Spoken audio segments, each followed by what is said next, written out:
नमस्कार दोस्तों, मैं हूं निरंजन कृष्णा और आप देख रहे हैं सब पर नजर।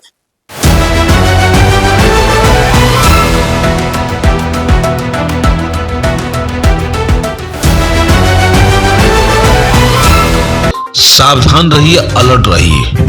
शायद आपका दोस्त ही आपके धन के पीछे घात लगा के बैठा हुआ है और आपको पता ही नहीं है। जालसाजी के हुए शिकार 19.5 लाख की ठगी हुई। कर्ज लेकर के जुटाई थी रकम। आइए जरा देखते हैं कि मामला क्या है। सरायढेला थाना अंतर्गत जगजीवन नगर निवासी मनोज प्रसाद जालसाजी के शिकार हो गए। धनबाद के हीरापुर मास्टरपाड़ा निवासी बैरिस्टर चौबे ने उसे दवा के होलसेल व्यवसाय में निवेश करने का झांसा देकर के 19.5 लाख रुपए की ठगी कर ली। मनोज प्रसाद ने यह रकम लोगों से कर्ज लेकर के इकट्ठे किए थे। आरोपी बैरिस्टर चौबे के खिलाफ मनोज प्रसाद ने सरायढेला थाना में शिकायत दर्ज कराई थी। पुलिस आरोपी को गिरफ्तार कर जेल भेज चुकी है। फिलहाल मामले की जाँच जारी है और पुलिस अन्य पहलुओं की भी पड़ताल कर रही है। मनोज प्रसाद ने प्रेस कॉन्फ्रेंस में बताया कि उनकी पहचान चौबे का एक चाय दुकान पे हुई थी। धीरे धीरे दोनों के बीच में मित्रता बढ़ गई और इस दौरान चौबे का घर पर आना जाना शुरू हो गया। मनोज प्रसाद के अनुसार आरोपी ने खुद को पूर्व मेडिकल रिप्रेजेंटेटिव बताते हुए दवा कंपनियों में अच्छी पकड़ होने का दावा किया। उसने दवा के होलसेल व्यवसाय में निवेश करने और मुनाफे में हिस्सेदारी देने का झांसा दिया। आरोपी की बात में आकर मनोज ने कर्ज लेकर करीब 19.5 लाख रुपए उसे विश्वास दिलाने के लिए चौबे ने एक चेक भी दिया, लेकिन जब उसे बैंक में जमा किया तो वह बाउंस हो गया। इसके बाद जब मनोज पैसे वापस मांगने उसके घर पहुंचे तो आरोपी ने उनके साथ मारपीट की और जान से मारने की धमकी दी। आइए देखते हैं एक खास रिपोर्ट हमारे एसपीएन के संवाददाता चंदन पॉल धनबाद झारखंड से। किया गया है 19.5 लाख रुपया का दवा कंपनी खोलने के नाम पे बैरिस्टर चौबे ने हमारे साथ ठगी किया है। सर क्या पूरा मामला है? मामला ये है कि दवा कंपनी खोलने के लिए उसने मुझसे 19.5 लाख रुपया लिया और पैसा ले करके मैं कंपनी खुला सर। उसके बाद हमको वो झांसा देने लगा। उसके बाद फिर वो पैसा लेके कंप्लीट बैठ गया। मैंने बहुत उनका घर पर 1 साल तक गया, कुछ नहीं हुआ सर। तो फिर मैंने कानून का सहारा लिया, मैंने केस किया 2024 में। उसके बाद हमको पुलिस डिपार्टमेंट से बहुत न्याय मिला और सरायढेला थाना भी, वहां से हमको बहुत अच्छा न्याय मिला और उनको अरेस्ट करके जेल भेज दिया गया है। अब मुझे न्यायालय से बहुत उम्मीद है कि हमको न्याय मिलेगा। किस प्रकार उनके द्वारा ठगी किया गया? क्या कुछ कहा गया ताकि ऐसा भी? उससे पहले हमारे घर में अच्छा एक फैमिली रिलेशन बनाया। हर एक पर्व त्योहार में आकर के हमारे अपने परिवार को लेकर के आके रिलेशन बनाया। मेरी वाइफ से उनसे राखी बंधवाना शुरू कर दिया। मतलब उसका मोटिव यही था कि आके इनको ठगना है। और हमारा स्कूल्स वगैरह चलता था उस समय, कोरोना काल में बंद हो गया। उसी समय हमसे मित्रता किया और बोला कि आपका तो सारा बिजनेस सब ठप हो गया है।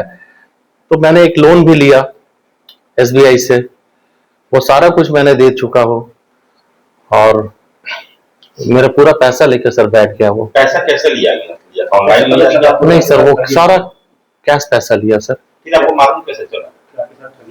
3 महीना 4 महीना तक सर हमको कंटिन्यू वो उसने दौड़ाता रहा, आज दे देंगे DD, वहां भेज देंगे कंपनी में। हाँ, उसने भेजा नहीं DD। और इसी तरह करते करते वो फिर हमसे, वो उनके घर जाते थे तो उनका परिवार बोलते थे नहीं है। ऐसे करके मेरे साथ पूरा पैसा वो रख लिया सर। कितने किस्तों में पैसा दिया? वो मतलब 3 लाख 4 लाख 5 लाख ऐसे करके मैंने उसे दिया। जैसे जैसे मेरे पास आते गया, फिर उसने जैसे 12 लाख हो गया सर, उसने बोला नहीं और 5 लाख लगेगा, नहीं तो ये सारा पैसा डूब जाएगा। तो अब आदमी फंस जाता है सर, तो क्या करता है। प्रलोभन यही दिया था सर कि एक दवा कंपनी हम लोग लेके आएंगे और फार्मास्यूटिकल लाइन से बिलोंग करता था सर। हाँ, और आप लोग तो पता करेंगे। हम बस न्यायालय से यही प्रार्थना करते हैं कि हमको न्याय मिले। और हम बहुत मतलब जहां जहां से सर कर्ज लेके उसको दिए थे, वहां से हमको बहुत प्रेशर है। कभी कभी तो हमको ऐसा लगता है कि परिवार का मुंह देख करके हम कुछ नहीं कर पाते हैं, लगता है कि अपने आप को हम कुछ कर लें। कार्रवाई किया है जी, आरोपियों को जेल भेज दिया गया है। जी सर। और क्या कुछ मांग रहे हैं? बस पुलिस से तो हमको न्याय मिल गया, अब बस हमको न्यायालय से न्याय चाहिए ताकि हमको मेरा पैसा मिल जाए सर। बस मेरी यही आपसे कई बार विनती बात है। किया था उससे क्या? काफी बात की है सर, 3 साल से तो हम बात ही कर रहे हैं सर। पैसा देने के लिए कैसा? हाँ, बुलाता है, कहीं धमकी देता है, कभी जान से मारने का धमकी देता है सर। हाँ, कभी वो साइड में इधर उधर बुलाता है, चाय दुकान पे आइए, ये काम हो रहा है, जमीन का काम कर रहे हैं तो पैसा दे देंगे, लेकिन कभी सर 1 रुपया तक हमको नहीं लौटाया सर। और हम कमा कमा के कैसे कैसे करके जिन लोगों से लिए हैं उन लोगों को सूद भर रहे हैं सर।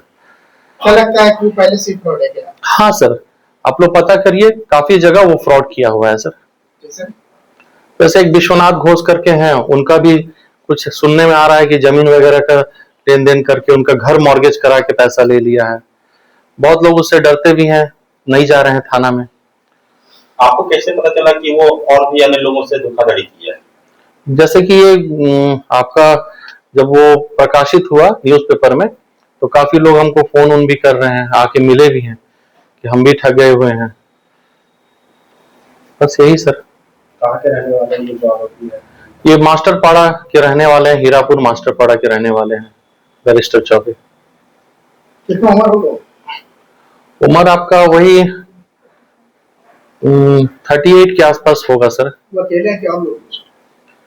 उनके परिवार भी इसमें सम्मिलित हैं सर, उनकी पत्नी भी सम्मिलित है इसमें। आपका क्या नाम है?